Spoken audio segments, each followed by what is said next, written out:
queridas irmãs e amigos que nos acompanham, sejam todos muito bem-vindos para mais uma transmissão do Instituto Vida para Todos. E hoje, novamente, sempre falo, dia do Senhor, domingo, é o dia em que nós aproveitamos para honrar o nosso Senhor com os nossos bens. Então, você que está em casa, aproveita, faça as suas ofertas no vídeo, onde vocês têm aí acesso a QR Code. A estância é minha, a EAV é minha, são ofertas voluntárias, apesar de nós termos também, estamos desenvolvendo o programa Celeiro EAV do ano, para também servindo também para as nossas vagas para as conferências no ano de 2022. Então, independentemente de você participar do programa Celeiro, você pode fazer suas ofertas voluntárias nesse site, a EAV, a estância é minha. E se você não fez ainda sua participação, sua adesão no programa Celeiro, por favor, aproveita o dia de hoje, faça a sua adesão. Isso vai, de um lado, ajudar na manutenção da estância, como suas ofertas, e, por outro lado, também vai estar garantindo as suas conferências do ano que vem.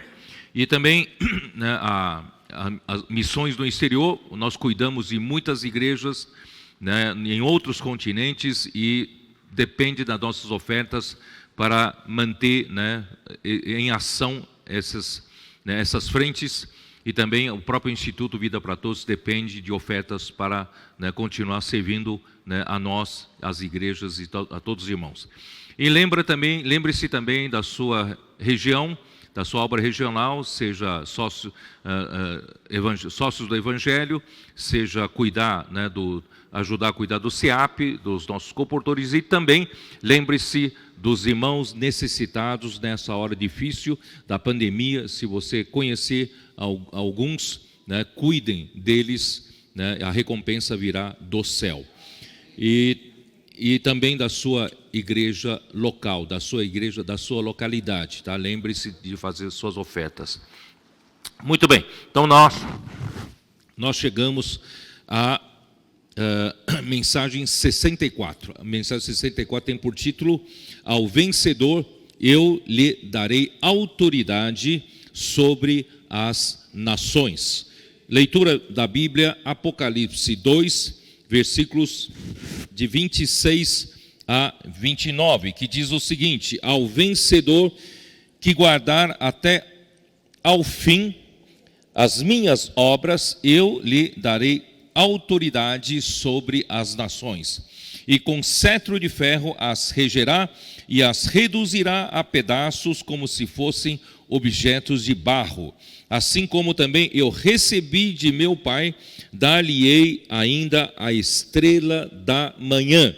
Quem tem ouvidos, ouça o que o Espírito diz às igrejas. Muito bem, nós estamos no meio de uma série de mensagens a respeito das 7 igrejas de Apocalipse. E a nossa intenção de falar dessas 7 igrejas não é a de abordar assuntos doutrinários, que muitos autores, muitos estudiosos da Bíblia já o fizeram. Nós não temos essa pretensão de fazê-lo, é apenas para nós nos contextualizarmos com relação à história da igreja, ao passado da igreja, verificar os seus acertos, os seus erros, para nós não cairmos nos mesmos erros, não cairmos nas mesmas armadilhas de Satanás, das estratégias para destruir a igreja, e para nós hoje continuarmos indo em direção da consolidação final da igreja em Filadélfia. E nós temos visto que Deus tem levantado a sua igreja de uma maneira maravilhosa no primeiro século, não é isso? Usando os seus 12 apóstolos e depois usando o apóstolo Paulo, tá? E no final do primeiro século, usando o apóstolo João.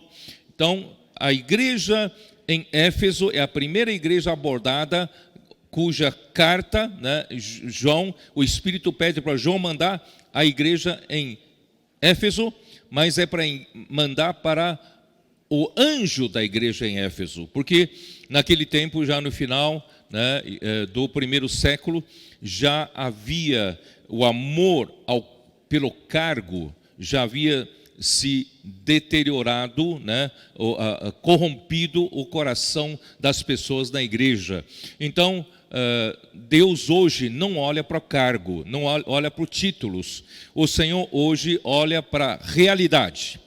Se você é um mensageiro ou não. Um mensageiro não tem mensagem própria. Um mensageiro leva a mensagem de Deus. Então, como Paulo fala ao Timóteo, né, você procura transmitir aos homens fiéis e idôneos que sejam, né, capazes de instruir outros que sejam também fiéis e idôneos. Isto é, nós não adulteramos a mensagem que levamos de Deus. Nós não acrescentamos as nossas próprias coisas na mensagem de Deus. Nós somos apenas mensageiros.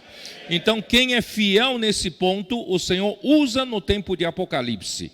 Então, graças a Deus, ao anjo da igreja em Éfeso, escreve, já falamos uma série de mensagens sobre isso.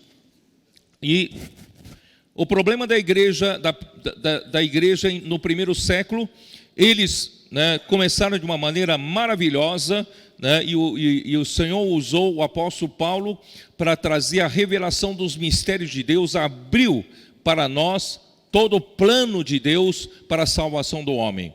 E, infelizmente, já o homem começou a introduzir, né, Satanás começou a introduzir ensinos diferentes já no tempo de Paulo, quando Paulo estava já de partida, e no tempo de João, no final do primeiro século, já muitas heresias já havia sido, né, disseminado. Então nós vemos essa intenção de Satanás acabar com a palavra profética, com a palavra de Deus. E terminada a era dos apóstolos, no final do primeiro século, nós não vemos, né, mais a palavra profética no segundo século, terceiro século, assim por diante. Porque Satanás deu um tiro e acertou na palavra profética, e a partir de então nós não vimos mais os apóstolos a partir do segundo século. E os homens então tiveram que se organizar e com boa intenção, é sempre assim, um homem faz com boa intenção, mas não confia no poder do Espírito. Precisa confiar na autoridade do Espírito. O Espírito tem que falar, o Espírito tem que agir. Sem o Espírito, nós viramos meramente uma organização humana. E a igreja não é uma organização humana. A igreja é de Deus. A igreja é corpo de Cristo. Cristo é o cabeça da igreja, Ele quem manda, e o Espírito Santo tem total autoridade e governa a igreja. Então, com essa perda da palavra profética, perde-se também a autoridade do Espírito Santo, a igreja fica sem rumo.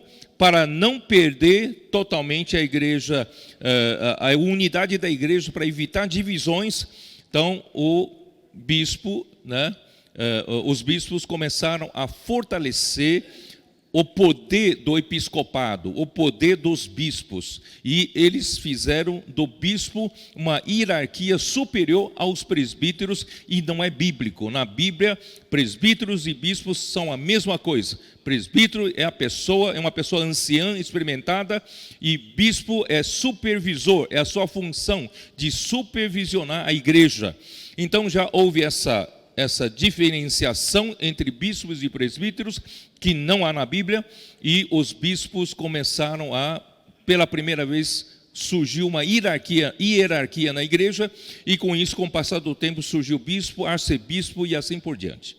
Mas, no primeiro século, a igreja em Éfeso ainda era fiel ao ensinamento dos apóstolos. Todavia, essa fidelidade se resumia apenas na observação na letra, legalisticamente, né? E nós sabemos que a palavra de Deus, ela vem pelo Espírito e transmite vida. Não é meramente regras, né? Letras pretas, um papel branco para a gente observar. Não é. A palavra de Deus é viva e eficaz. Então, quando você toma apenas como letra, você perde o Espírito, você perde a vida e você perde o amor, que é a essência de Deus. Então, a repreensão que o Senhor fez com a igreja em Éfeso é que vocês abandonaram o amor. Perdendo o amor, irmãos, perdeu a essência de Deus, a essência do Espírito. E no segundo século em diante, a igreja em Esmirna começa a ser muito perseguida. É outra tentativa de Satanás destruir a igreja fisicamente, amedrontar, assustar, intimidar, para que a igreja se acabe. Mas a igreja não acaba, porque a raiz da igreja está no céu, não está na terra. Ninguém consegue extirpá-la, né? Então, graças ao Senhor, quanto mais perseguia, o Império Romano perseguia, mais a igreja crescia. Todavia, por falta da palavra profética, por falta do governo do Espírito, pouco a pouco na organização humana, os homens, os líderes, passaram a gostar, a amar a posição que tinha, né? O apego pelo cargo, o apego pelas posições, acabou deteriorando mais a igreja. Aí surgiu a hierarquia, surgiu a luta pelo poder, luta pelo dinheiro, e assim por diante começam a acontecer muitas coisas que deterioraram a igreja, a essência da igreja. Mas aí então entrou na era da igreja em Esmirna, em Pérgamo. Em Pérgamo, né, houve uma união da igreja com o Estado.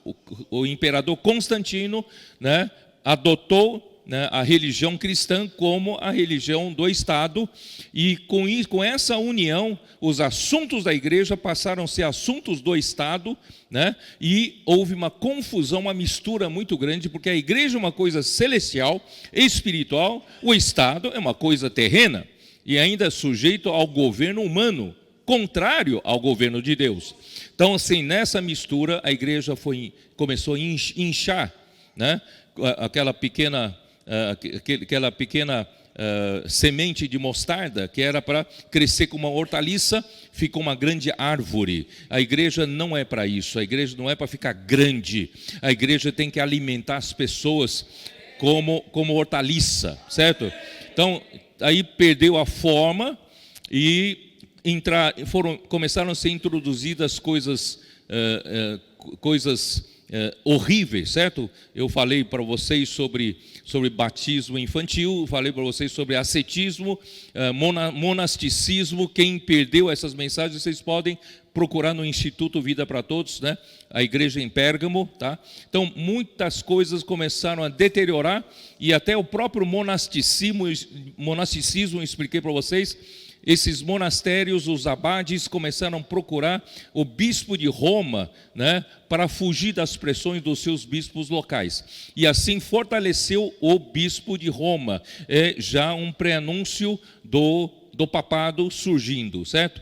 Aí então, quando chegou a igreja em Tiatira, o papado se instalou definitivamente em Roma, porque havia uma disputa dos bispos, tanto de Constantinopla, disputando com o bispo de Roma, de Alexandria e também de Antioquia, mas prevaleceu o bispo de Roma. Então, se estabeleceu o bispo de Roma como o chefe de toda a igreja, né, da igreja católica, que eu digo católica, porque naquele tempo, no tempo de Constantino, já se chamava a igreja, né, como igreja católica. Católica no sentido de universal, é uma igreja para todos, tá?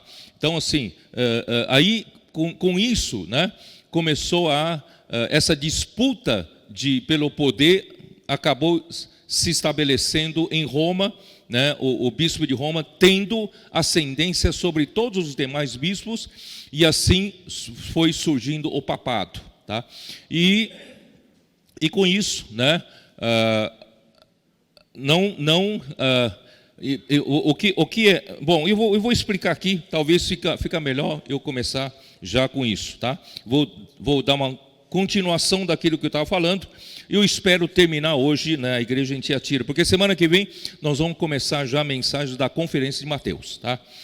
Bom, primeiro eu quero fazer uma comparação entre essa igreja em Tiatira com as 7 igrejas de Apocalipse 2 e 3 com as 7 parábolas de Mateus 13.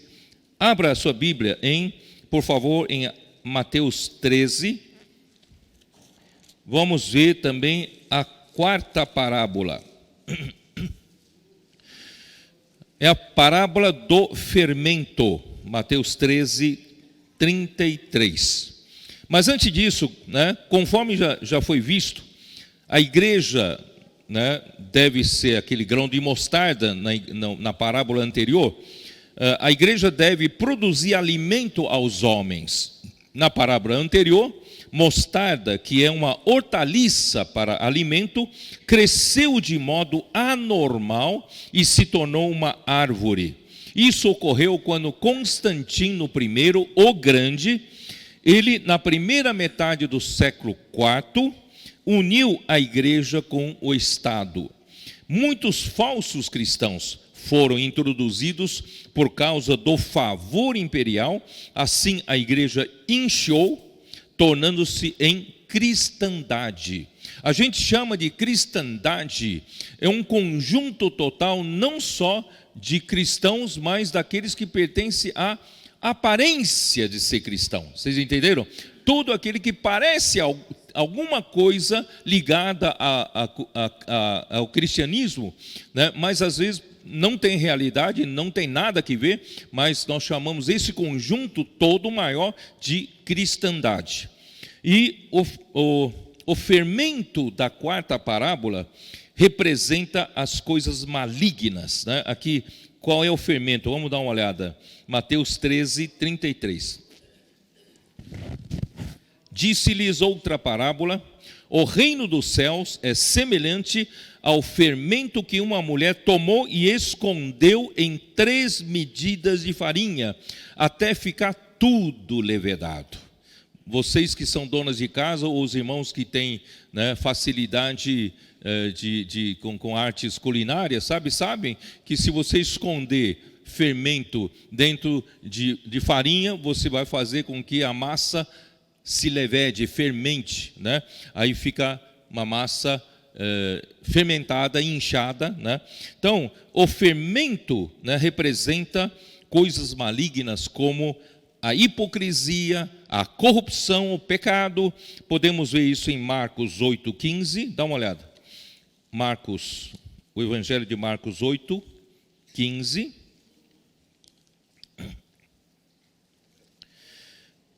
Preveniu-os Jesus, dizendo: vede, guardai-vos do fermento dos fariseus e do fermento de Herodes. Tá? Aí eles discorriam entre si, né? É que não temos pão, né? Então, os discípulos acharam, quando Jesus falou de fermento dos fariseus, os fermentos de Herodes, acho que ele está reclamando que nós não trouxemos pão, né? Mas Jesus não estava se referindo a isso. Mateus 16, dá uma olhada em Mateus 16. Mateus 16, versículo 6. E Jesus lhes disse: vede, acautelai-vos do fermento dos fariseus e dos saduceus. De novo, aqui diz, eles entenderam que é porque o Senhor dizia isso, porque não trouxe pão. Versículo 11. Como não compreendeis que não vos falei a respeito dos pães? E sim, acautelai-vos do fermento dos fariseus e dos saduceus. Eles entenderam que não lhes dissera que se acautelasse do fermento de pães, mas da doutrina dos fariseus e dos saduceus. Então esse fermento, a doutrina, é o ensinamento, né, que eles faziam. Esse sim fermenta. Tá? Infelizmente, na igreja em Tiatira, a igreja deveria ser essa farinha pura, certo? E alguém jogou fermento dessa farinha pura e levedou toda a massa. 3 medidas de farinha. O que significa 3 medidas de farinha? A farinha representa Cristo como alimento para o homem, que a igreja deve oferecer ao homem, certo? Você e eu, na igreja, como a igreja, devemos oferecer nas ruas Cristo como alimento para as pessoas. Não é isso que vocês oferecem, comportores? Vocês devem oferecer Cristo como alimento às pessoas. E 3 medidas, por que fala em 3 medidas? 3 medidas, sabia disso? É a quantidade necessária para fazer uma refeição completa para um homem. Sabia disso? Gênesis 18, 6. Dá uma olhada. Gênesis 18, 6.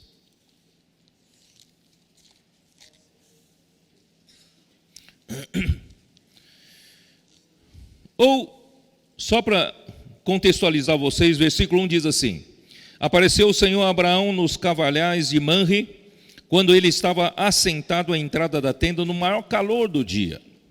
Levantou ele os olhos, olhou, e eis 3 homens de pé em frente dele. Vendo-os, correu da porta da tenda ao seu encontro, prostrou-se em terra e disse: Senhor meu, se acho mercê em tua presença, rogo-te que não passes do teu servo. Traga-se um pouco de água, lavai os pés, e repousai debaixo desta árvore. Trarei um bocado de pão, revazei as vossas forças, visto que chegastes até vosso servo, depois seguireis avante. Responderam: faze como disseste. Apressou-se, pois, Abraão para a tenda de Sara e lhe disse: amassa depressa 3 medidas de flor de farinha e faze pão assado ao borralho. Então, 3 medidas de farinha era uma refeição completa para aqueles 3 homens, tá? E diz: Abraão, por sua vez, correu ao gado, tomou um novilho tenro e bom e deu ao criado, que se apressou a prepará-lo. Então, 3 medidas de farinha é para uma refeição completa do homem, tá? Não importa quantos sejam, 3 homens, não. Como é que fala? É simbólico. Você, se você for encarregado a pregar o evangelho, se você for encarregado de orar com as pessoas, se você for encarregado de fazer comportagem, levar o evangelho do reino para as pessoas, você precisa levar 3 medidas de farinha. E a igreja é feita por essas 3 medidas de farinha para alimentar as pessoas. Portanto, irmão, a igreja não é uma organização com estruturas, templos enormes para todo mundo contemplar, olhar, oh, que coisa maravilhosa, que coisa gigantesca, né? Não, a igreja é para fornecer alimento para os homens. Tá? 1 Coríntios 5, versículos 6 a 8.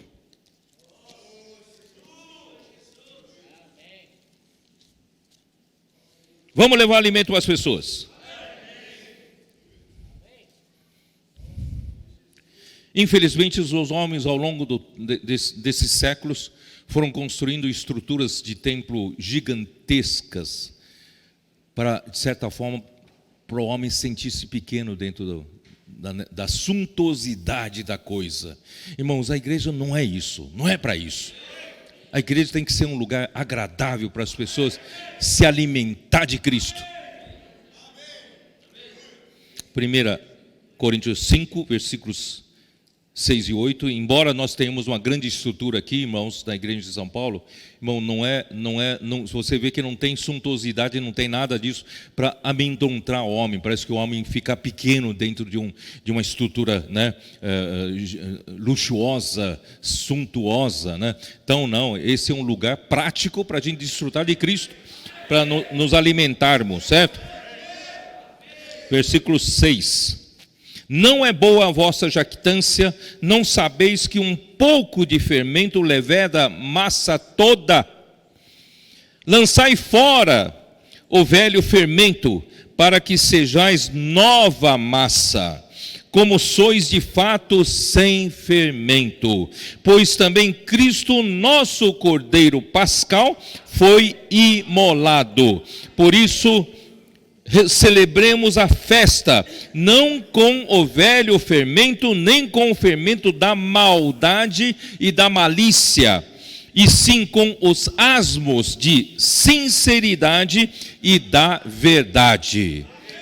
O que importa, irmãos, entre nós, vamos servir alimento às pessoas com os asmos de sinceridade e da verdade. Sem fingimento, sem hipocrisia, coração puro, aqui nós servimos alimento. E Cristo é nosso alimento e nada de fermento.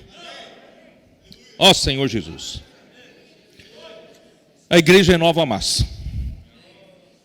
Esconder o fermento em 3 medidas de farinha significa que a igreja em Tiatira levedou por completo, ocultamente, os ensinamentos com respeito a Cristo.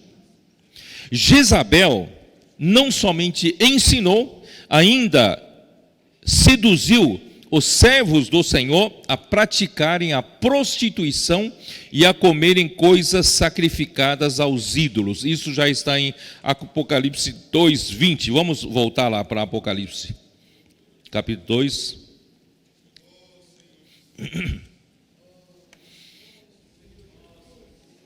Eu vou ler desde o versículo 18. Ao anjo da igreja em Tiatira escreve: estas coisas diz o Filho de Deus, que tem os olhos como chama de fogo e os pés semelhantes ao bronze polido. Conheço as tuas obras, teu amor, a tua fé, o teu serviço e a tua perseverança e as tuas últimas obras, mais numerosas do que as primeiras. Versículo 20. Tenho, porém, contra ti o tolerares que essa mulher, Jezabel, que a si mesma se declara profetiza, não somente ensine, mas ainda seduza os meus servos a praticarem a prostituição e a comerem coisas sacrificadas aos ídolos. Quando a igreja pede a sua forma, quando a igreja pede a sua essência, quando a igreja pede a palavra de Deus sendo falada, o ensinamento saudável dos apóstolos, começa a introduzir ensinamentos estranhos. E quem passa a profetizar é a Jezabel, uma figura feminina, passa a profetizar na igreja. E o resultado desse falar, o resultado dessa profecia é induzir e seduzir as pessoas dessa igreja à prostituição espiritual, à idolatria. Então, se espalhou a idolatria, né, através da igreja em Tiatira, tá? Bom, Senhor Jesus, eu preciso continuar um pouco da história de Pedro Valdo, em homenagem a vocês, colportores. No meio dessa era negra, em que em lugar de nós temos a palavra do Espírito falando, governando a igreja, hoje nós temos Jezabel dando ensinamentos que levam a todos a praticarem a prostituição espiritual e a praticarem idolatria. Mas Deus, Ele nunca permitiu que a totalidade da igreja se corrompesse. Deus sempre manteve, ao longo desses 20 séculos, está chegando a 21 séculos, irmão, Deus sempre manteve, como diz o André Miller, uma linha prateada da graça de Deus. Nunca deixou interromper, mesmo sob grandes pressões, né, de tantos erros, mas Deus manteve uma linha tênue.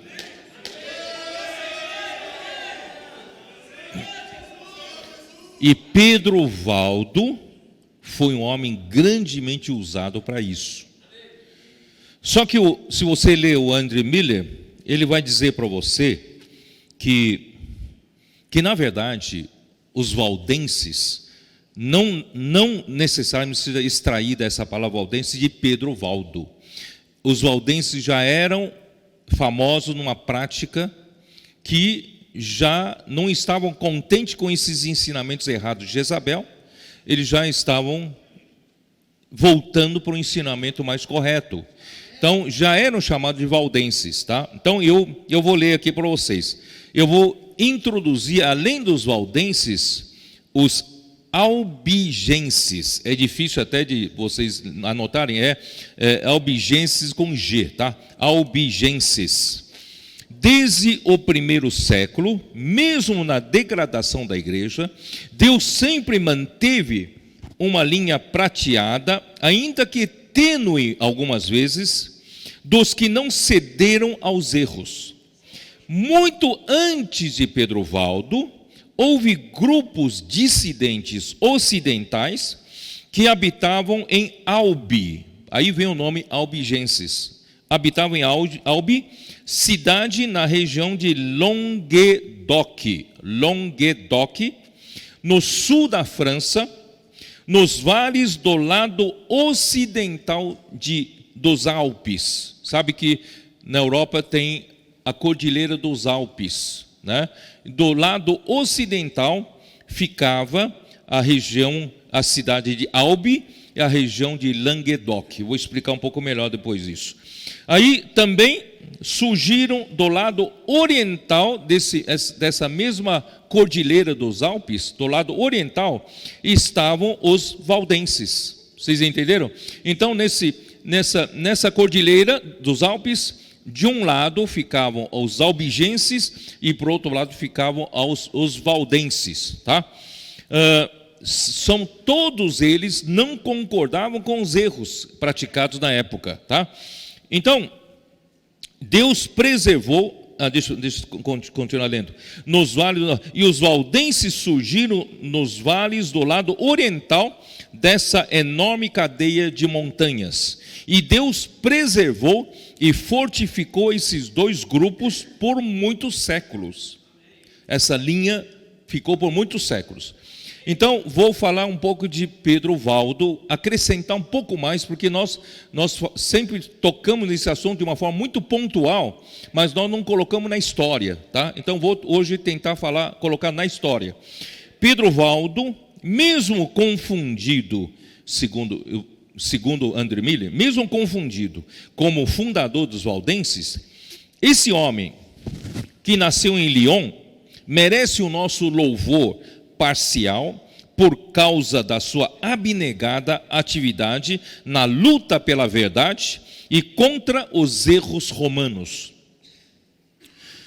Eu vou ler uma citação dele, tá? Todavia, citação de André Miller, já no volume 2. Todavia, sua piedade, seu zelo e a sua coragem devem ser duplamente reconhecidas, pois tornaram mais evidentes em um período quando a hierarquia papal começou a perseguir todos os que questionavam sua autoridade e a sua infalibilidade. O Papa Romano era infalível. O que ele falava, definisse qualquer dúvida em termos de doutrina, o que ele definisse está definido, não há erro, é infalível. Então, eles começaram a questionar essa infalibilidade. Não temos dúvidas que ele, Pedro Valdo, foi levantado por Deus no tempo apropriado, para que desse mais determinação ao testemunho dos valdenses. A simplicidade da adoração que praticavam. Irmãos, adorar a Deus é coisa simples, é no Espírito. Não precisa construir suntuosos templos, né, com sacerdotes, com suntuosas vestes. Não, adorar a Deus é na simplicidade. É no Espírito e em verdade, né? Então, a simplicidade da adoração que praticavam e a vida pacífica e reclusa que manifestavam no período inicial, parece não ter despertado a inveja de seus vizinhos, nem a suspeita da igreja dominante, até os dias de Pedro Valdo. Então Pedro Valdo causou uma revolução. Foi a mão de Deus que determinou assim. Porém, com o surgimento do destemido Pedro, a situação mudou.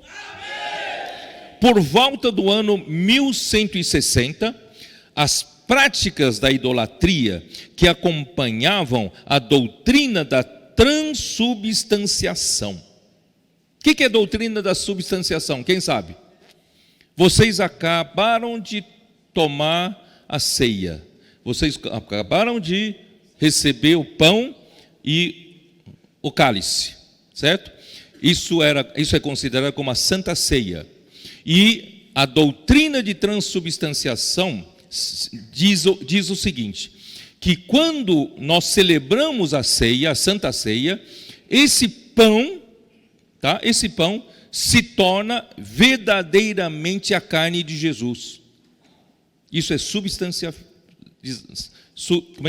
transubstanciação. E o cálice, o vinho que está no cálice, se torna verdadeiramente o sangue de Jesus. Então, essa doutrina acaba trazendo mais idolatria, né?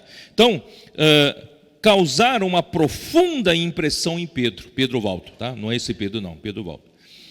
Ele estava realmente alarmado com a intensidade de perversidade naqueles tempos, da corrupção que havia sido introduzida sorrateiramente na igreja, e da influência perigosa e perversa que o papado exercia sobre a alma das pessoas.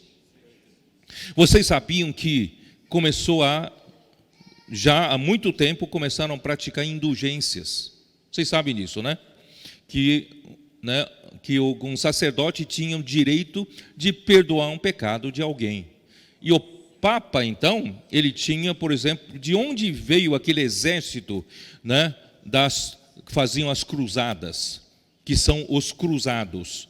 Eles eram atraídos pela indulgência papal. Quer dizer, pode-se reunir grandes criminosos que fizeram, né, horrores e crueldade na sua vida, mas se você fizesse parte desse exército santo, o Papa indulgia todos os seus crimes e todos os seus pecados.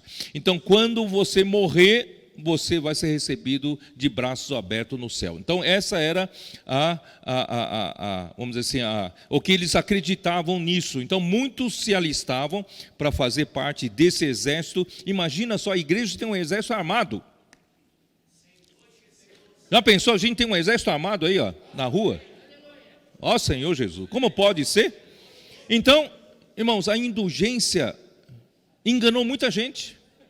Se você fizesse isso, o sacerdote tinha autoridade para indulgir você de todos os seus pecados. Agora você vai partir para o céu limpinho. Irmão, não funciona assim. Vocês sabem que não funciona assim, né? Então, isso foi incomodando Pedro Valdo, foi incomodando essas pessoas, né? Aí, o que aconteceu? Ele contratou, olha, a grande coisa que aconteceu foi isso. Ele contratou 2 padres para traduzirem os evangelhos para a sua língua nativa, bem como alguns livros das Escrituras. Porque naqueles dias, a Escritura era completamente selada no seio da cristandade. Por que era completamente selada? Porque já que a mesma existia apenas na língua latina. Quer dizer, para você ler a Bíblia, tinha que conhecer latim. E muitos não conheciam latim. Então, não liam a Bíblia porque não tinham acesso. Não entendia a língua latina. Então, não havia sido ainda proibida a escritura naquele tempo. Mas como não tinha tradução para as línguas, né, dos povos, o povo não lia a Bíblia, não tinha acesso à Bíblia. Então, somente aqueles sacerdotes que estudaram latim podiam ter acesso à Bíblia. Irmão, se imagina, o povo não tem acesso à Bíblia. O povo não tem acesso à palavra pura de Deus. Então, a liderança pode falar o que quiser, mantendo o povo na ignorância. É ou não é? Então, aí que surgem muitos e muitos erros. Então, Pedro Valdo, ele falou, Pelo amor de Deus, a palavra de Deus é essencial para nós, né? Então, ele mandou traduzir, né? E, na verdade, ele não tinha autoridade para isso. Por isso ele fazia, né, ocultamente, e fazia cópias da Bíblia e guardava dentro daquela bolsa que eu falei na semana passada, aquela bolsa escondida debaixo das suas vestes, por isso e pendurada ao pescoço, tá? Para não aparecer, né, com uma alça. Por isso que é pescoço, portor, que é a bolsa, tá? É a bolsa. Então, onde se guarda no contenedor, né? É contenedor? Container, né? Contenedor. Bom, então, assim começou-se a pregar o Evangelho com a palavra de Deus. Porque até então era a tradição, né, da igreja romana que ditava as regras, e todo mundo seguia essas regras, e não tinha acesso à palavra. Agora, pela primeira vez, alguém estava levando essa palavra adiante para o povo. Olha só que coisa maravilhosa. Os seguidores de Valdo, uma vez supridos com cópias das Escrituras em seu próprio idioma, foram capazes de explicar ao povo que eles não estavam promovendo doutrinas estranhas ou inventadas por eles, e sim a verdade pura, não adulterada, da palavra de Deus. Pela primeira vez eles podiam mostrar, olha, isso aqui é a palavra de Deus. Eu não estou inventando nada. Seguindo exemplo do Senhor Jesus, seguindo o mesmo exemplo do Senhor Jesus ao enviar os 70, Pedro enviou seus discípulos de 2 em 2 para todos os vilarejos daquelas vizinhanças para pregarem o Evangelho. Acho que vocês também vão de 2 em 2, né? É isso aí, de 2 em 2. Isso despertou a ira do Vaticano. Enquanto Valdo e seus amigos se limitavam a um protesto pessoal contra os enganos e a corrupção da igreja, a hierarquia romana não tomou nenhuma providência séria para prejudicá-los. Mas tão logo eles passaram a utilizar essa arma perigosa. Qual é a arma perigosa? A palavra de Deus. Né? Começaram a usar essa arma perigosa, as sagradas escrituras, na língua do povo. Eles foram imediatamente amaldiçoados e excomungados. Eles foram excomungados da igreja. Sem se preocuparem com a ira do Papa, eles persistiram em pregar o glorioso evangelho da graça de Deus aos pecadores perdidos. Nós temos que ir para a rua. Com oposição, sem oposição. O povo precisa do evangelho. O povo precisa da palavra de Deus. Precisamos, né? Um interdito foi emitido contra eles pelo arcebispo de Lyon. Valdo respondeu de forma decidida: precisamos obedecer a Deus mais do que aos homens.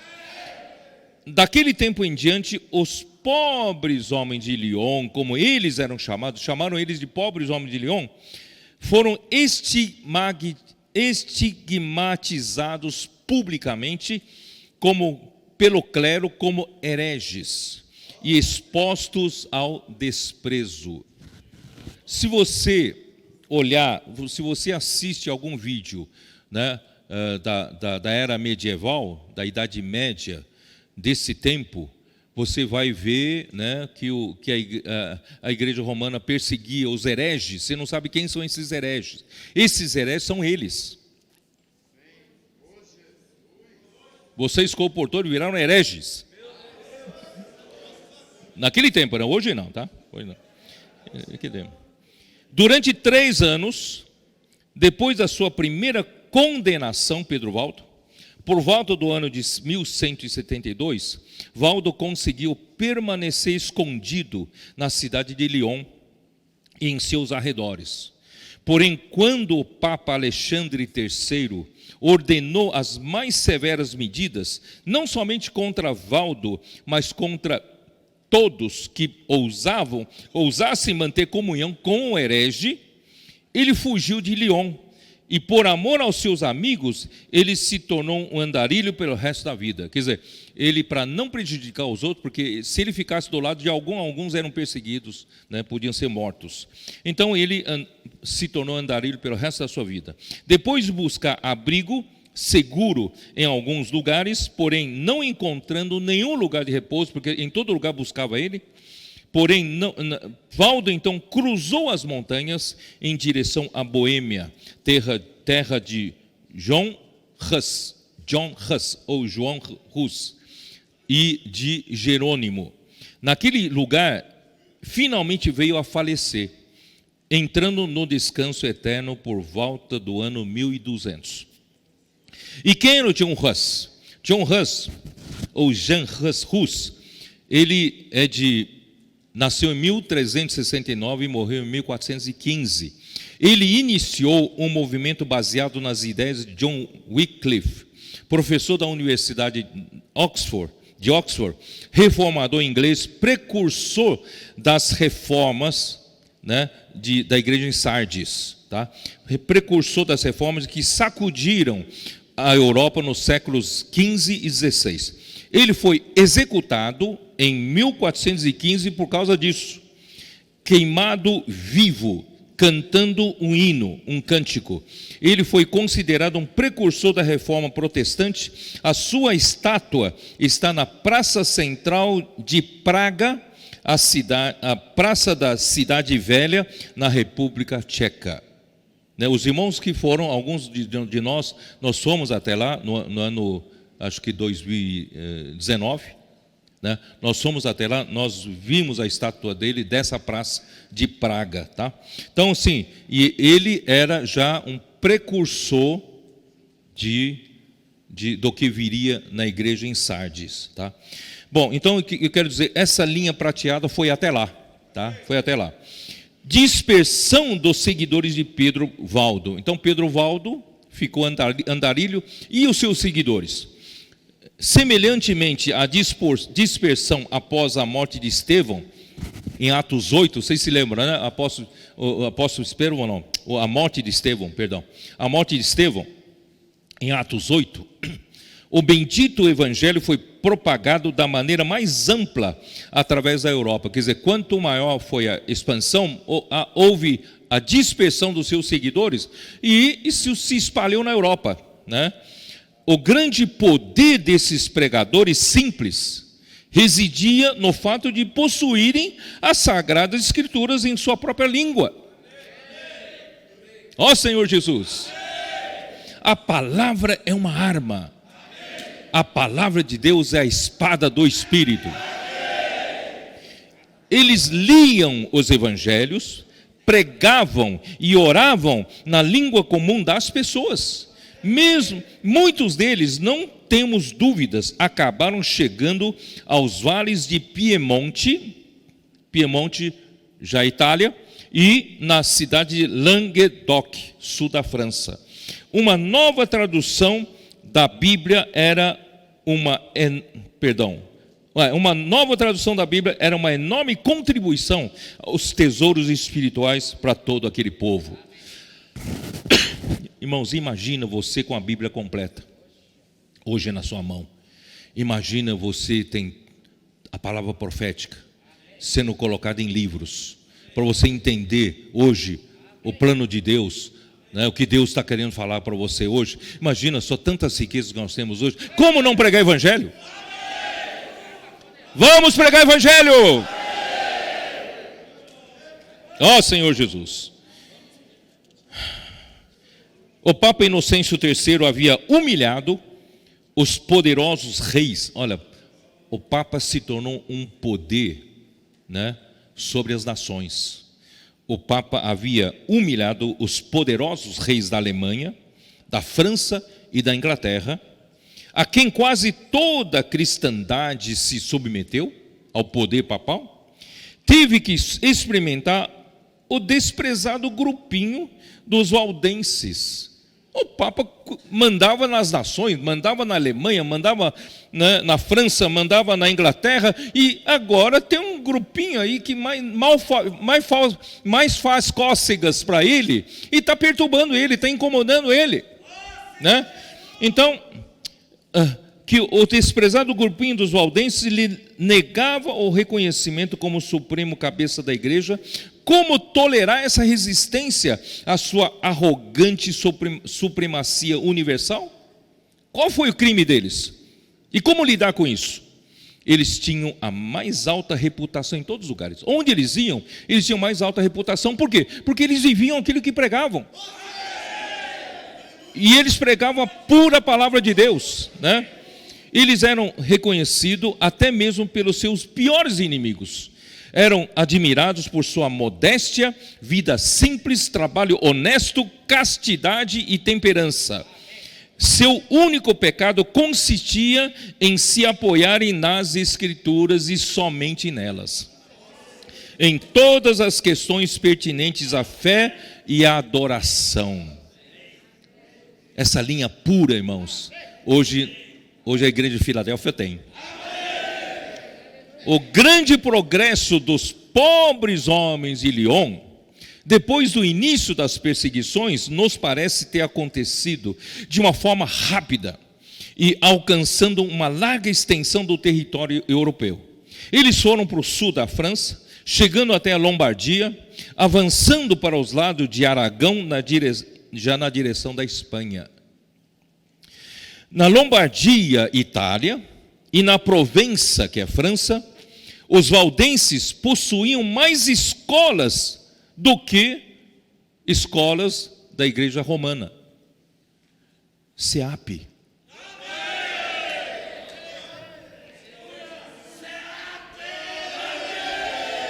Por isso que o irmão Dong recebeu a visão de Deus de criar SEAP. SEAP é para formar valdenses. SEAP é para formar comportores. Nós não lutamos com arma armada, com exército armado, mas nós lutamos pela palavra de Deus e com a palavra de Deus, né? Ó Senhor Jesus, essa semana vocês têm que arrasar, hein? Tem que pegar fogo. Encargo pela palavra, encargo pelo evangelho, né? Ó Senhor Jesus.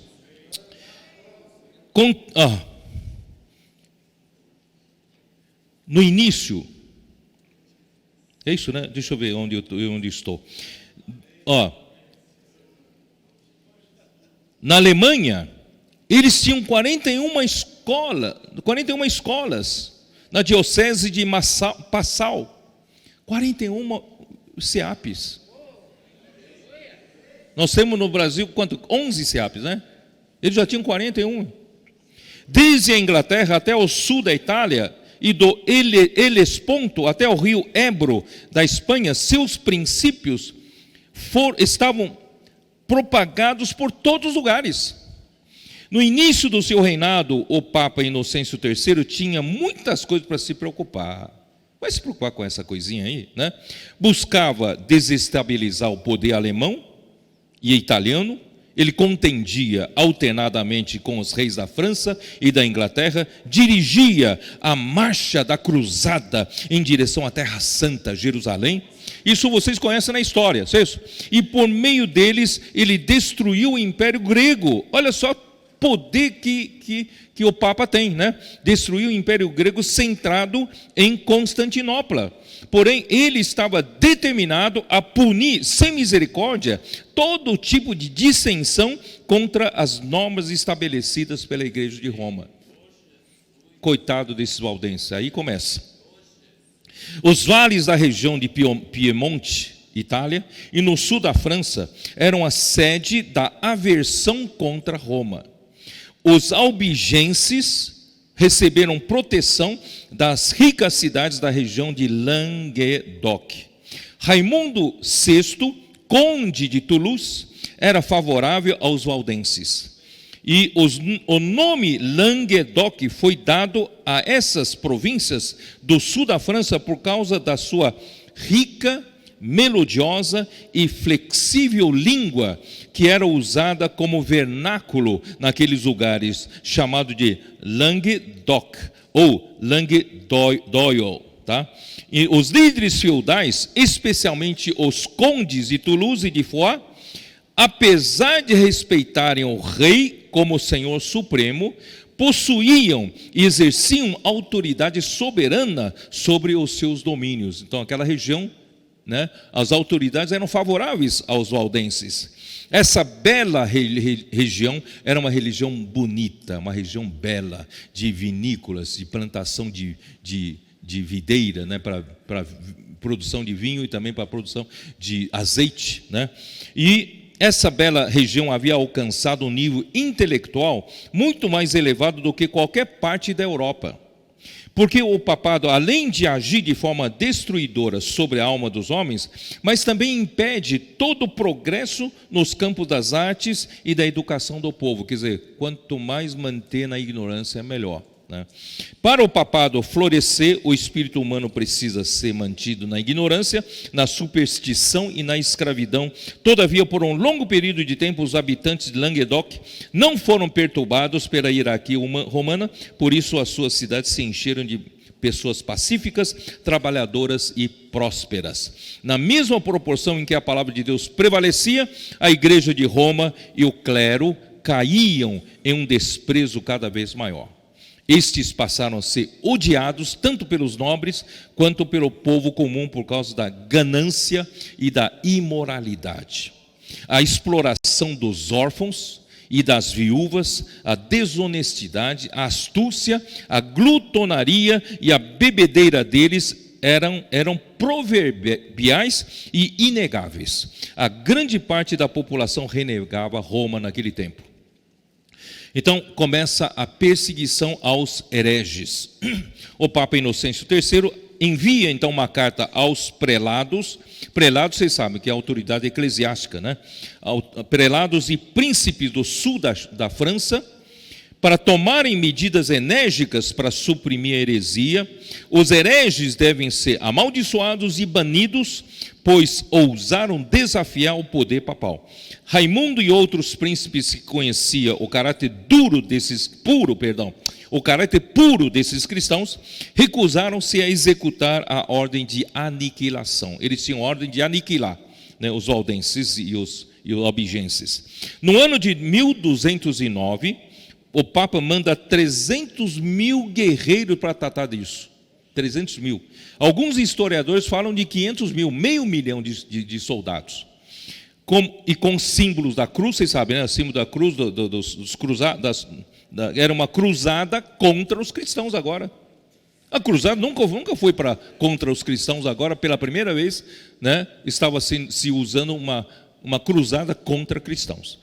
O gigantesco exército sedento por sangue e por despojos marchou através das terras cobertas de vinhas e olivais. Era uma região muito bonita, queimando, matando e destruindo tudo à medida que avançavam pela bela região de Languedoc. Os indefesos camponeses foram, em sua maioria, pisoteados pelos cavalos e assassinados a sangue frio. O objetivo real do Papa era tomar posse das charmosas regiões do sul da França, assim como Jezabel tomou a vinha de Nabote em 1º livro dos Reis, capítulo 21. Se você não conhece, volta para ler, porque eu não tenho tempo agora para dizer, tá? Jezabel gostou tanto de uma vinha, mas o Nabote não queria vender e acabou assassinado, tá? O terrível santo tribunal, que obteve e ainda retém o nome de Inquisição, começa então a se estabelecer a Inquisição, foi inaugurado naquele mesmo ano terrível de ser lembrado de 1210. Em um castelo perto de Narbona, os inquisidores ganharam autoridade para procurar os hereges, os quais perderiam as suas terras e fortunas. Quem era taxado herege estava perdido, não tinha mais nada. Tá? Então, todo o país, à medida que o exército papal avançava, tornou-se cenário das mais terríveis crueldades. Eles destruíram as vinhas e as plantações que estavam em crescimento, queimaram as vilas e fazendas, e quando seus habitantes fugiam, eram novamente lançados para dentro das chamas, matando assim camponeses desarmados, mulheres e crianças. Os cruzados da igreja em Roma espalharam a desolação sobre a terra. Então, só para vocês verem a era negra, a era trevosa. Tá? A guerra em Languedoc foi a primeira experiência de perseguição em grande escala, posta em prática pela igreja romana para manter sua supremacia pela força das armas. Terrível. Não se tratava, note bem, o exército da igreja marchando com zelo santo contra os pagãos, que na verdade nem deve fazer isso, contra os pagãos, contra os maometanos de Maomé, ou aqueles que negam a Cristo, mas nem deveria matar ninguém por isso. Mas sim, a própria igreja armada agindo contra os verdadeiros seguidores de Cristo, contra aqueles que reconheciam sua divindade e autoridade da palavra de Deus. Os valdenses ou albigenses, como afirma André Miller, foram precursores dos reformadores do século XVI. Talvez precisasse de outros 300 anos para a Europa amadurecer para a reforma. Nesse meio tempo, a fabricação de papel e as artes gráficas foram inventadas. Graças a Deus, né, os valdenses tinham que fazer cópias, não tinha sido ainda fabricado, inventado, né, a gráfica, o papel, mas graças ao Senhor, com o tempo já da reforma, já tinha a Bíblia na mão, impressa, né? Ó Senhor Jesus, aleluia. Então, todos os que escapassem da espada dos cruzados caíam na rede dos inquisidores. Era terrível na época da Inquisição. Em novembro de 1229, um concílio realizado em Toulouse estabeleceu uma inquisição permanente contra os hereges. Descobriram que a Bíblia era o principal apoio e a fonte de instrução dos albigenses, e da qual extraíam suas doutrinas, e era um tropeço para a igreja romana. Foi proibido o uso dos livros do Antigo e do Novo Testamento pelos leigos. Os leigos já eram privados das escrituras há muito tempo, mas agora pela primeira vez houve uma proibição direta. Como os hereges somente podiam ser julgados por um bispo ou por uma outra autoridade eclesiástica, o trabalho dos bispos não dava conta mais, porque era cada vez mais os acusados de herege e tal, número cada vez maior. Aí o que aconteceu? Aí entra os monges. Tá? Então o Papa Gregório IX, no ano de 1233, entregou esse tão temível tribunal que é a Inquisição, nas mãos dos monges dominicanos. Os monges dominicanos passaram a ter essa autoridade de executar, de prender e executar os hereges. Né? Então agora, irmão, não chega de falar sobre isso. Vamos falar dos vencedores da igreja em Tiatira. Amém? Vamos lá para Apocalipse 2, nos versículos que a gente leu. Versículo 26, ao vencedor. Vocês perceberam como Deus ainda tinha vencedores, né? Mesmo nessa situação tão deprimente, tão cruel, tão difícil, irmãos, Deus mantém seus vencedores em cada igreja. A igreja em Tiatira tem vencedor. Ao vencedor que guardar até o fim as minhas obras. Não é obras de Jezabel, as minhas obras, né? Eu lhe darei autoridade sobre as nações. Ó Senhor Jesus. Quem são esses vencedores? São os demais de Tiatira. Onde está? Dá uma olhada no versículo 24. Digo, todavia, a vós outros, os demais de Tiatira. Ó Senhor Jesus. Então, esses valdenses, albigenses, eles eram os demais de Tiatira. Vocês estão entendendo? Né? É isso, né? Há tantos quantos não têm essa doutrina e que não conheceram, como eles dizem, as coisas profundas de Satanás. Outra carga não jogarei sobre vós, tão somente conservai o que tendes até que eu venha. Para eles, irmãos, era simples. No meio dessa perseguição toda, taxados de hereges, queimados vivos, eles tão somente precisavam conservar o que tem. Conserva fazer aquilo, não é isso? Então, versículo 26, ao vencedor que guardar até o fim as minhas obras, eu lhe darei autoridade sobre as nações. Cristo foi constituído pelo Pai rei sobre o seu monte Sião. Isso está em Salmo 2. Vamos dar uma olhada no livro de Salmos, capítulo 2. Só Senhor Jesus. O homem pode tentar usurpar poder, fazer misérias, mas, irmãos, quem manda mesmo é o rei. Amém. E Deus fez de Cristo rei sobre o monte Sião, né? Versículo 6. Eu, porém, constituí o meu rei, aleluia.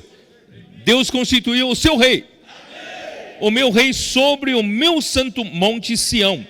E o santo monte Sião de Deus está lá no céu. Ninguém consegue tirá-lo, ninguém consegue destituí-lo, né? Então, Cristo foi constituído pelo rei sobre o seu santo monte Sião, e a este ele deu nações por herança e a terra por possessão, com vara de ferro as regerá. Eu vou continuar lendo aqui. Por isso, irmãos, ele constituiu Cristo, o Filho, como rei sobre o monte Sião, mas ele precisava mandar Cristo para ser um homem, para ele poder reinar entre os homens. Então, aí Cristo veio aqui na terra e cumpriu a vontade de Deus, viveu totalmente obediente ao Pai em morte de cruz. Mas em ressurreição, Deus o gerou como filho primogênito de Deus. Por isso que no versículo 7 diz assim: proclamarei o decreto do Senhor, ele me disse, tu és o meu filho e eu hoje te gerei. Para ser rei aqui na terra, irmãos, ele precisava se tornar um dos homens. E ele aqui diz, ele se tornou um homem e na ressurreição se tornou filho de Deus, o filho primogênito de Deus. Ele já era o filho unigênito de Deus na sua deidade. Agora na sua humanidade, na ressurreição, ele foi gerado filho primogênito de Deus. Versículo 8, pede-me. Ó filho, pede-me. Você fez tudo que eu queria, agora pede-me. E eu te darei as nações por herança, e as extremidades da terra por tua possessão. Essas autoridades clandestinas aqui na terra tentam usurpar sua autoridade para fazer mal para a humanidade. Mas Deus quer constituir um rei para dar vida ao homem. Não é? Com vara de ferro as regerás, e as despedaçarás como um vaso de oleiro. Irmão, aqui parece cruel, né? Violento. Vara de ferro as regerás. Mas você não sabe que o verbo reger aqui, o verbo reger em grego é poimaino. Poimaino é apacentar, é cuidar do rebanho. Então, sabe, quando um homem alçado ao grande poder, ele despedaça os outros cruelmente. Mas quando Cristo é alçado ao rei, né, sobre as nações, e o rei até a sua possessão, até as extremidades da terra, ele apacenta, ele cuida como rebanho. Mas em seguida ele fala, e esse despedaça como vaso de oleiro, é para mostrar que essas autoridades clandestinas, essas nações, não tem poder nenhum, é como um vaso de barro. Se Deus quiser despedaçar, é só pôr um dedo ali, ó, despedaça tudo. Não tem consistência, não dura para sempre. Mas o reino de Cristo durará eternamente. Por isso, irmãos, Deus quer que nós sejamos co-reis no milênio, no reino milenar. Os vencedores receberão, né, essa autoridade para reinar sobre as nações. Só que, irmãos, reinar sobre as nações, reger sobre as nações, é apacentar.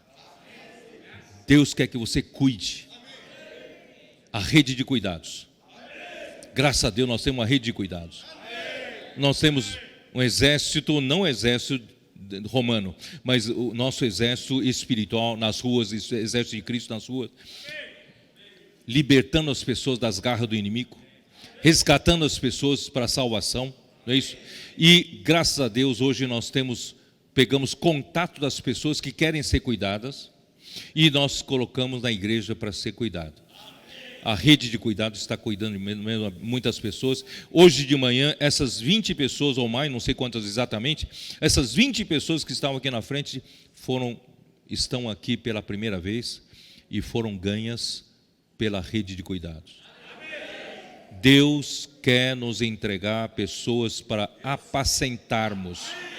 Você, em vez de você só dar doutrina, você precisa alimentar. Você precisa dar alimento e precisa cuidar do bem-estar das pessoas. Tá? Então, essa é a nossa função. Muito bem. Então, ele as reduzirá a pedaços como se fossem objetos de barro. Quer dizer o quê? O governo humano instigado por Satanás faz oposição a Deus e se julga poderoso para desafiar Deus, né? Porém, no reino vindouro, as nações perceberão que não passam de objetos de barro frágeis. Assim, versículo 28, né? Apocalipse 2, vamos lá. Vou terminar aqui. Senhor Jesus, Apocalipse 2, versículo 28. Assim como também eu recebi de meu Pai, dar-lhe-ei ainda a estrela da manhã. O vencedor vai ganhar a estrela da manhã. Ó Senhor Jesus. Salmo 110, 3, nós já lemos muitas vezes, que diz ali, irmãos, que o Senhor, Ele, no dia da convocação, o seu povo está se alistando voluntariamente, e Deus Pai atende o pedido do filho e dá como bônus para o filho os jovens que estão caindo do céu como orvalhos da manhã, Inúmeras gotas do orvalho da manhã estão caindo nesse momento. E quem serão, irmãos, esses jovens que formarão esse exército que já está se formando? Irmãos, começa pelas crianças de hoje. Quando o Senhor voltar, essas crianças vão estar já mais crescidinho. E são os adolescentes de hoje. E são os jovens de hoje, não é isso?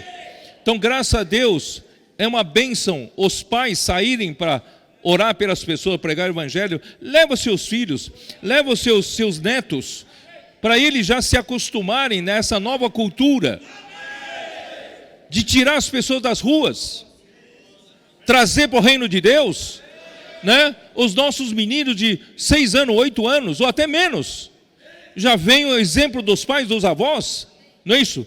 Pregar o evangelho, ter coragem de dizer, posso orar por você? Levar um jornal que seja, não é? E os nossos adolescentes, irmão, em Campos do Jordão, né? Cadê? Estão aonde? Estão aí? Estão aí? Cadê? Fique de pé, cadê o...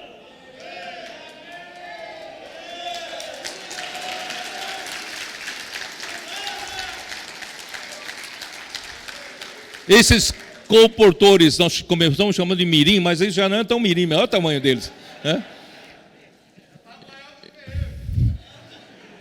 São todos novos, irmãos, até novos na fé, talvez menos de 1 ano, de conversão, talvez, não sei.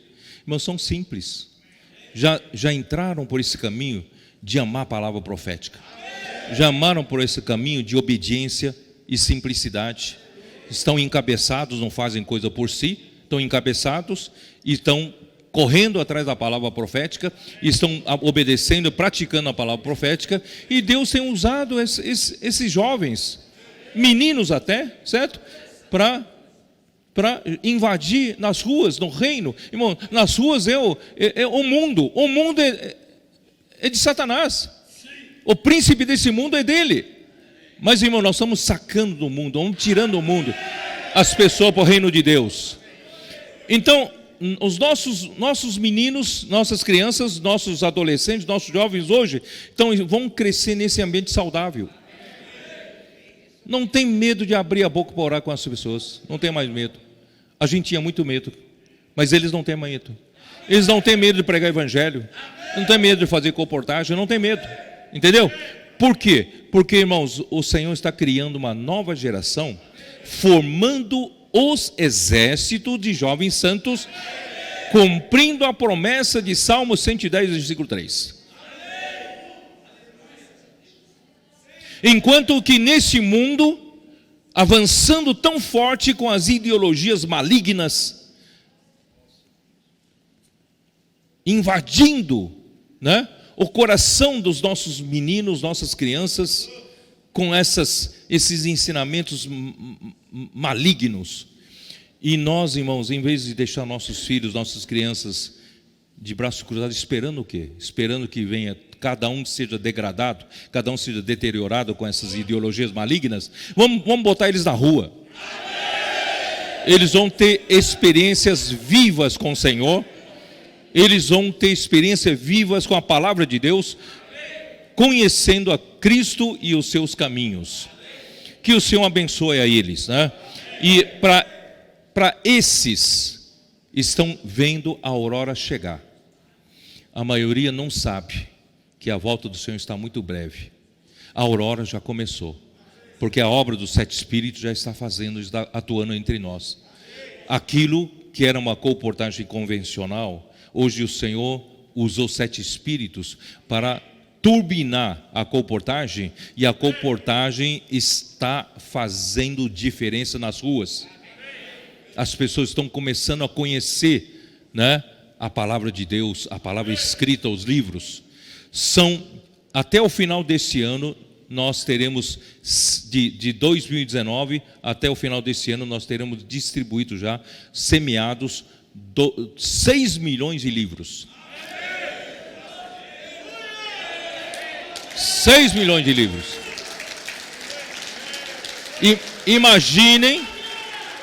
Imagine 6 milhões de livros nas casas das pessoas, o que a palavra de Deus ainda pode fazer, e ainda não estourou essa bomba da vida, não é?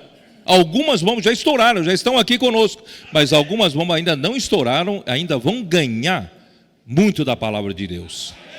Irmãos, tudo isso comprova que estamos na era do Apocalipse. Não viva mais de uma forma passiva. Muda de estado de vigilância. Vamos vigiar, esperar pela volta do Senhor. Aqueles que amam a volta do Senhor serão os vencedores. Então, se você ama a volta do Senhor, você vai ganhar a estrela da manhã. Porque a estrela da manhã, irmãos, estrela da manhã só tem quem, né, não espera pelo raiar do dia. Porque quando vem o raiar do dia, irmão, já é tarde. Já é a vinda pública do Senhor Jesus. Irmãos, nós amamos a vinda secreta do Senhor Jesus. Nós estamos percebendo que a aurora já chegou. Eu não sei quanto tempo vai levar essa aurora, né? Não sei quanto tempo, mas de qualquer forma, irmãos, se você é um que espera pela volta do Senhor, ama a volta do Senhor, é fiel ao Senhor, não é isso? Mesmo em meio a tribulações e perseguições, você tem a perseverança, o que acontece? Você vai receber a estrela da manhã. A estrela da manhã é para você, né? Mas para a grande maioria, eles vão ver Cristo aparecendo aqui como o sol da justiça. Mas aí já é tarde, já vem o juízo. Irmãos, é preferível ser o vencedor para ganhar, né, a estrela da manhã. E os que... Daniel 12, vamos olhar Daniel 12. Senhor Jesus. Daniel 12, versículo 3. Os que forem sábios são os vencedores. Os que forem sábios, pois, resplandecerão como fulgor do firmamento.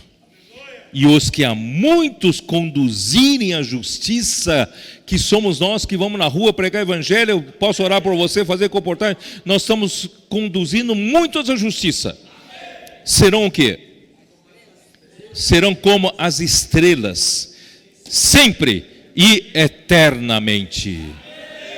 Vale a pena hoje. Vivemos para o Senhor, irmão, vale a pena. Aí termina: quem tem ouvidos, no capítulo 2, versículo 29, né? Quem tem ouvidos, ouça. Irmãos, quem tem ouvidos, ouça o que o Espírito diz às igrejas. A deterioração vem quando não ouve mais o Espírito falar. Graças a Deus, hoje nós temos o Espírito falando no nosso meio. E nós precisamos ouvir com simplicidade, com obediência e praticar essa palavra. Agora houve uma mudança, não sei se perceberam, na quarta igreja aqui. Nas 3 primeiras igrejas, né, quem tem ouvidos, ouça o que o Espírito diz às igrejas. Essa frase é dita antes da promessa para os vencedores. Mas a partir de Tiatira, da quarta igreja, quem tem ouvidos para ouvir, vem depois da promessa dos vencedores, aos vencedores. E pode indicar o quê? Pode indicar que não adianta mais falar para a maioria. E hoje o Espírito está falando para essa linha tênue, da linha prateada da graça de Deus, né? Aí para frente. Mas quando chega em Filadélfia, como é que fica? Certo? É que eu acredito que a grande maioria da Filadélfia são os vencedores. Então, aqui, a partir daí, dá uma mudança, e essas 4 igrejas finais vão permanecer até a volta do Senhor, paralelamente. Então, essa é a pequena mudança, tá? Então, o número 3, né, indica, porque as 3 primeiras igrejas têm o número 3, e as 4 últimas, número 4. O número 3 representa o Deus triuno, e o número 4 representa o homem, a igreja, né? Então, é a criatura, 4, mais o Criador, tá? É 4 mais 3, isso é a igreja. Mas eu diria mais ainda, eu diria assim, o plano de Deus é dispensar a vida de Deus ao homem, igreja, para no final inserir o homem no Pai e no Filho, isto é, em Deus triuno. Isso é o que? Em unidade, como uma entidade universal, ilustrada pela videira verdadeira. Então, eu quero terminar lendo João 17 com vocês mais uma vez. João 17 é para mostrar o que Deus quer fazer com a igreja. O nosso futuro é glorioso. Senhor Jesus. Versículo 20 diz assim: não rogo somente por estes, mas também por aqueles que vierem a crer em mim, por intermédio da sua palavra. É a palavra, irmãos, que produz a fé, a fim de que Jesus tem um objetivo, a fim de que todos sejam um. Todos sejam um. E como és tu, ó Pai, em mim e eu em ti, essa unidade, irmãos, essa unidade, também sejam eles em nós, para que o mundo creia que tu me enviaste. Ó Pai, você me enviou é para fazer esse trabalho. O trabalho que eu estou fazendo é através da palavra. Estou dando fé para eles. E a fé, o final da fé, é esse trabalho de fazer eles serem um conosco, um com o Pai, um com o Filho. E no fim, nós nos tornaremos parte de uma entidade universal, que está em João capítulo 15. Dá uma olhada, capítulo 15. Eu sou a videira verdadeira e o meu Pai é o agricultor. Versículo 5.